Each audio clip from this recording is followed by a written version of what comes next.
Katrina Felipe!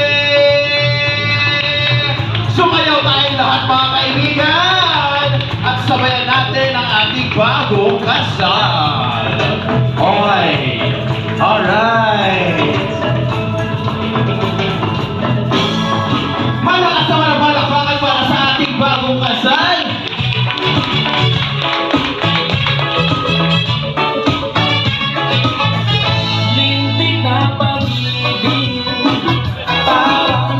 Sige pa.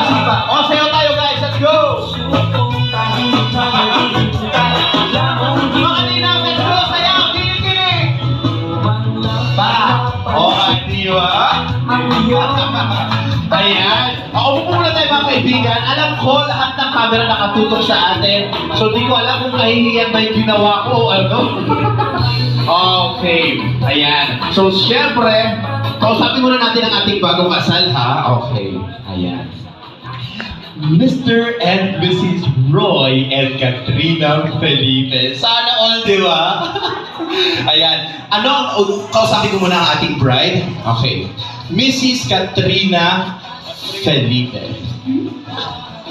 Ano ang nararamdaman mo? Siyempre, nandito silang lahat na nakikisaya sa inyong, sa napaka-importanteng araw sa inyong buhay. Ano ang nararamdaman ni Mrs.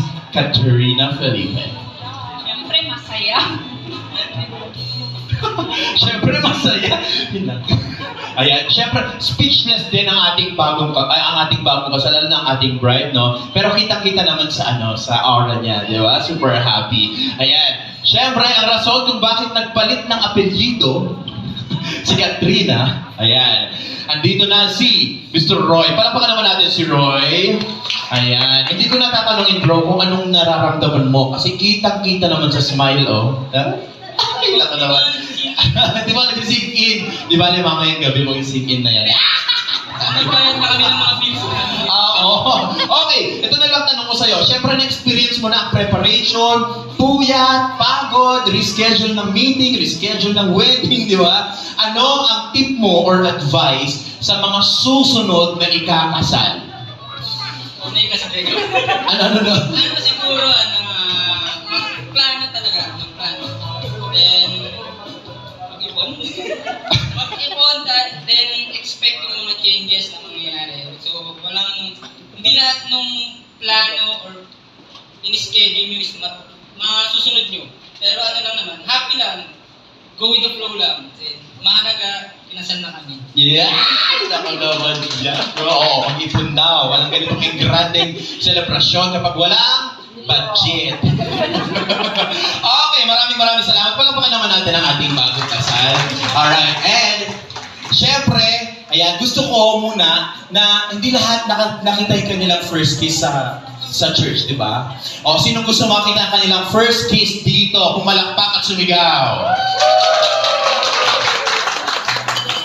Grabe yung palakpak. So, yung talagang gusto makita ng kiss. Okay, halikan nyo ang isa't isa for 10 seconds. Alright, okay. Tsaka, okay, bagay sa iyo yung bouquet. Sige, ibigay mo sa misis mo. Yan, ang yung bouquet. Ayan. Kiss each other once again. Ready? 3, 2, 1, go. Count with me, guys. Alright, 109, 108, 10, 9, 8, 7, 6, 5, 4, 3, 2, and 1. Hindi ko alam kung matutuwa ako, mababad trip ako sa inggit. Di ba?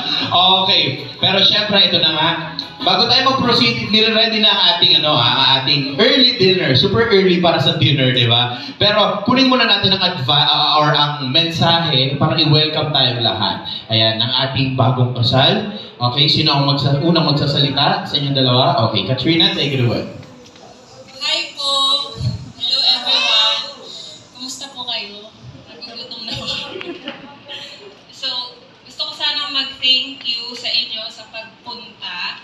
Na-appreciate po namin na sinamahan nyo kami dito sa simpleng wedding celebration namin kahit ganitong pandemic. So, thank you po sa pagpunta. So, ayun nga. So, super thank you kami sa mga pumunta, mga naghintay, nainitan sa simbahan para lang ma-witness yung kasal namin. Then, sana nag-enjoy kayo dun sa mga surprises na nilaan namin, tinanda namin. At sa mga games ng ating energetic na MC. So, pakiusap lang po na sana masamahan niyo kami hanggang matapos tong simpleng celebration na ito. And sana mag-enjoy tayo lahat. And thank you to guys. Grabe ba yun? Palabagan naman natin ang ating bagong kasal. And, syempre, ayan, ang team natin ngayon ay Modern Filipiniana. Kaya kung napapansin yung mga girls natin, di ba, may mga paganyan. Actually, ang suot ko kanina iba. Okay, nakabarong ako. Pero sinalubong ako ng coordinator dyan. Ninong po, sabi ko. Kaya nagpalit ako ng wala sa oras. Anyways, ayan. Alam ko na napaka-special na araw ito sa inyo. But we will make this even more special by having our traditions. So while we now prepare for your food, ayan, isasayaw muna nila ang kanilang ang isa't isa. Ayan. So, Roy, kunin mo na ang kamay ng iyong misis. Ang sarap pakinggan. At isayaw siya. Take it away. Palapakan naman natin the dance between Roy